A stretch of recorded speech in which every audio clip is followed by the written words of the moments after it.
थिकादार गौतमनि गाहाय नेहाथारि बिक्रम दैमारिखौ बिटिआर ओनसोलनि एबा बर'फोरनि बायदिसिना जेंनानि सायाव बाथ्रा बुंबोनायखौ नुबाय थादों। बेबादिनो बिक्रम दैमारि बिथाङा बे बाराव बर' फरायसाफोरनि थाखाय मोजां बोसोन होनायजों लोगोसे जायखिजाया राजखान्थि हान्जानि खैसाराव गोग्लैनायनिफ्राय फरायसाफोरा गावखौ अराय सांग्रांथि थानांगौ होनना बुङो। आरो खायसे हान्जा गौथुमफोरा गावबा गाव राजखान्थि मुलाम्फानि थाखायल' फरायसाफोरखौ बाहायबोदों होनना खौरांगिरिनि सिगाङाव ओरैबायदि फोरमायो।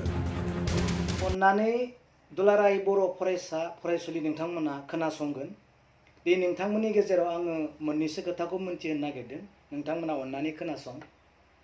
दिनै आं गिबियावनो खावलायगोन नोंथांमोना जायफोरा दिनै स्कुल कलेज आरो इउनिभार्सिटियाव फरायगासिनो दङ, इडुकेसन काउन्सिलिं प्रग्राम बा इडुकेसन एवारनेस प्रग्राम बा एनि इडुकेसन रिलेटेड प्रग्रामनि अनगायै आलादा गुबुन प्रग्रामफोराव थाङालासेनो अनलि इडुकेसन एवारनेस आरो काउन्सिलिं प्रग्रामफोराव थांनायखौ दिनै जोङो लुबैगोन।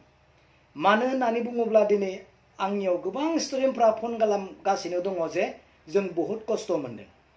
माने इडुकेसन एवारनेस प्रग्रामनि अनगायैबो काउन्सिलिंनि प्रग्रामनि अनगायैबो धरनाफोरखौ लानायनि अनगायैबो गोबां माने प्रग्रामफोराव जोंखौ दिनै एटेन्ड जाजानायखौ लुबैयो होननानै बिथांमोना आंनि सायाव फन हरदों।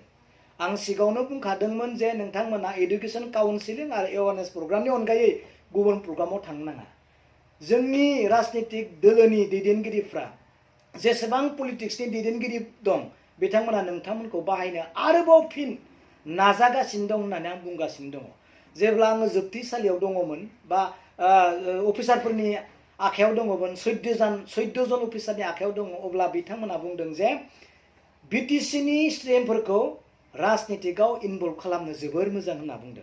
बे आंनि खोथा नङा, अफिसारफोरनि खोथा। बेनिखायनो आं दिनै खावलायनो नागिरदों, दिनै धरनानिफ्राय लानानै रिजाल्टनिफ्राय लानानै दिनै इउनिभार्सिटियाव धरना होदों, दिनै कलेजफोराव धरना होनो गोनां जादों, दिनै सिलेबासनि थाखाय धरना होनो गोनां जादों, रिजाल्टनि थाखाय धरना होनो गोनां जादों।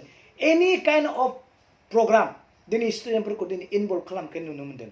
बेफोर गासैबो राजनितिकसो हरजन्त्र। आरो नै लेखायाव आं नोंथांमोननो दिन्थिगोन। बे लेखायाव स्टुडेन्टफोरखौ लानानै मोनसे गभर्नमेन्ट प्रग्राम खालामनायनि तालिकाया आंनि आखायाव दं। बे प्रग्रामाव स्टुडेन्टफोरखौ बांसिन मेक्सिमाम स्टुडेन्टफोरखौ रिलेटेड खालामनाय जागोन। दिनै आसामनि मिनिस्टारफ्रा जोंनि बिटिसिआव मानो गले गले फैनो नागिरदों, दिनै बेखौ मोजाङै जोंनि बिटिसि खुंथाया मिथिगौ। मानो होननानै बुङा, नै जोंहा बेयाव लिरनाय दङ फ्लेगशिप प्रग्राम। नै दाखालि जा उदालगुरियाव सासे मिनिस्टार फैना थांबाय। बे फ्लेगशिप प्रग्रामाव सोर केटेगरिनि मानसिफोरखौ इनभल्भ खालामनाय जादों, इनभाइट खालामनाय जादों, नोंथांमोना नुलांगोन। दिनै बे प्रग्रामखौनो बिटिसि सरकारा बुंदोंमोन जे हेमन्त बिश्व शर्मा सारनियाव जे बे प्रग्रामखौ नोंथांमोना डाइरेक्ट आसामा खालामफैनाङा, जोंखौ खालामनो हो होननानै अथराइज बिदोंमोन। नाथाय बिटिसि गभर्नमेन्टनि बे प्रप'जेलखौ स्टेट गभर्नमेन्टआ डिनाय खालामनानै बुंदों जे नोंथांमोना बे प्रग्रामाव बाहागोल' ला, मनिटरिंल' खालाम, नोंसोर हेफाजाबल' होननानै।